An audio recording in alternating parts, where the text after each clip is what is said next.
સુરતના ભેસ્તાન વિસ્તારમાંથી મેફેડોન ડ્રગ્સના જથ્થા સાથે પોલીસે એક ઇસમની ધરપકડ કરી છે. No drugs in Surat city અભિયાન હેઠળ આ કાર્યવાહી કરવામાં આવી છે. મેફેડોન ડ્રગ્સના જથ્થા સાથે આરોપી ઝડપાયો છે. ભેસ્તાન પોલીસે મોહમ્મદ ફારૂક નિઝામુદ્દીન શેખની ધરપકડ કરી આરોપી પાસેથી 2.43 ગ્રામ એમડી ડ્રગ્સનો જથ્થો કબજે કર્યો છે. ઝડપાયેલ એમડી ડ્રગ્સની કિંમત 24,000 થી વધુ થાય છે. પોલીસે એમડી ડ્રગ્સનો જથ્થો આપનાર અને લેનાર ઇસમોને વોન્ટેડ જાહેર કર્યા છે. 26/9/2025 ના રોજ એક એનડીપીએસ એક્ટ 1895 ની કલમ 8C 22B તથા 29 મુજબનો ગુનો દાખલ કરવામાં આવેલ છે.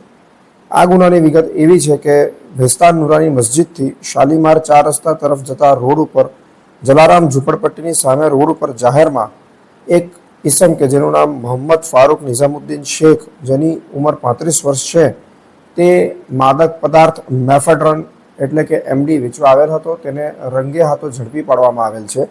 તેની પાસે 2.43 ગ્રામ એમડી મેફેડ્રોન પકડી પાડવામાં આવેલ છે અને તેના વધુ તપાસ કરતા તેના સાથીદારો યોગી તથા અજય ચીરાને વોન્ટેડ જાહેર કરી અને પકડવાની તજવીજ હાલ ચાલુ છે.